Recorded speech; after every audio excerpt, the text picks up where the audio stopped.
No último capítulo do Evangelho de São Mateus, no capítulo 28, nós encontramos as últimas recomendações de Jesus ressuscitado aos seus apóstolos.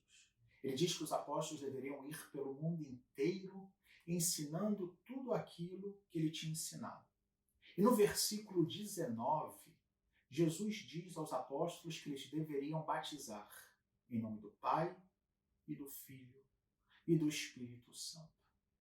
E é justamente no cumprimento desse mandato de Jesus que nós encontramos a origem do credo. De fato, o que os apóstolos fizeram e também os seus sucessores, quando estavam pregando o evangelho pelo mundo inteiro, era perguntar àqueles que seriam batizados se eles acreditavam que Deus era Pai, que Deus era Filho e que Deus era Espírito Santo. E aquele que acolhia isso como verdade pela fé dizia, creio, que em latim se diz credo. Daí, portanto, o nome com o qual nós nos referimos à profissão de fé.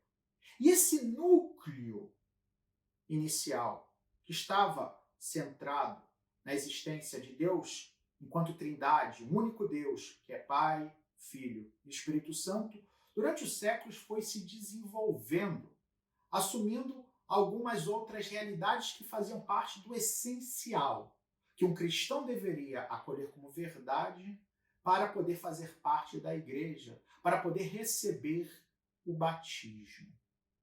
No Ocidente nós conhecemos dois credos principais.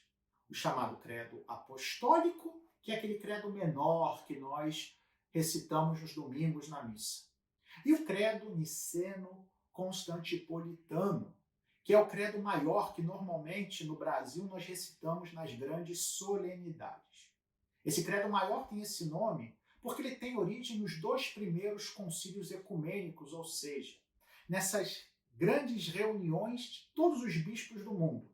O primeiro, concílio de Nicéia, no ano 325.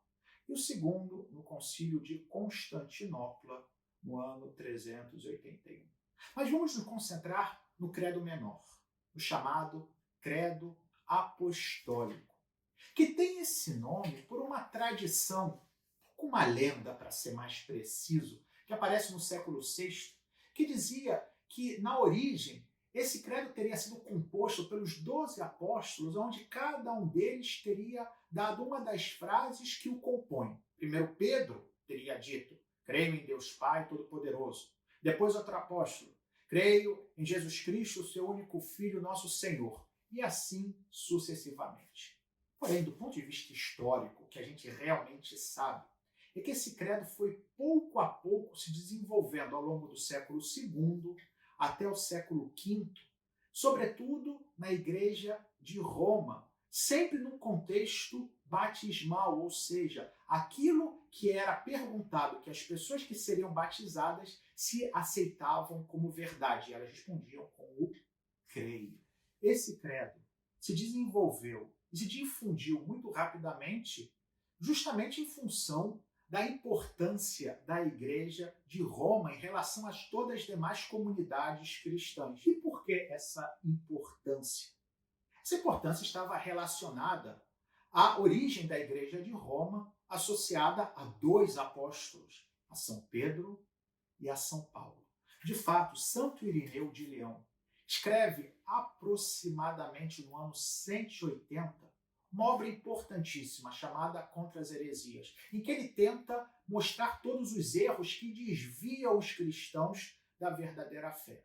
E ele coloca como critério para que a pessoa soubesse que estava na fé verdadeira, que ela pudesse compartilhar a mesma fé dos bispos que estavam nas igrejas fundadas pelos apóstolos. E Santo Irineu, então, diz o seguinte, no livro 3º, capítulo 3º. Ora, eu podia falar aqui de várias igrejas, mas vou falar da mais importante de todas, que é a Igreja de Roma, que tem o seu fundamento em São Pedro e São Paulo. E Santo Irineu depois dá uma lista de todos aqueles que sucederam a São Pedro. Diz que Lino Sucedeu São Pedro, depois veio Anacleto, depois Clemente, e vai falando de todos até chegar em Eleutério, que era o 12º Papa, no momento em que Santo Irineu escrevia a sua obra. E foi essa importância do bispo de Roma e da Igreja de Roma que fez com que esse credo da Igreja de Roma se popularizasse. Porém, além de chamar de credo apostólico, nós também chamamos de símbolo apostólico. Aliás, o nome mesmo próprio com o qual nós nos referimos à profissão de fé é de símbolo. Por quê? A palavra símbolo vem do grego símbalem, que significa você unir duas partes num todo. Por exemplo, imaginemos um anel partido e que é unificado. Porque essa é a função do símbolo, do credo, nos unir a uma realidade maior, que é a realidade da fé em Deus Pai, Deus Filho e Deus Espírito Santo. Deus Pai, que é o Criador, Deus Filho que se fez homem, morreu na cruz, que ressuscitou para nos salvar, e Deus Espírito Santo que nos santifica. Pois, com o símbolo, nós nos unimos a essa realidade. E vamos então, a partir dos próximos vídeos, começar a ver cada um dos pontos, cada um dos artigos, cada uma das frases do conteúdo concreto do credo, do símbolo da fé, para que nós possamos conhecê-lo melhor e assim possamos nos unir com essa parte que dá sentido à nossa vida, que faz com que todas as realidades com as quais nos encontramos tenham muito mais significado. Que Deus abençoe a cada um de vocês. E não se esqueça de se inscrever no nosso canal e de marcar lá no sininho para receber as notificações todas as vezes em que nós fizermos um vídeo novo. E se você também tiver alguma pergunta, algo que você gostaria que nós tratássemos nesse vídeo, depois de terminarmos com a série sobre o credo, pode também colocar nos comentários, pode nos enviar uma mensagem, que nós vamos tentar sempre vir em encontro a tudo aquilo que for proposto. Um grande abraço e fiquem com Deus.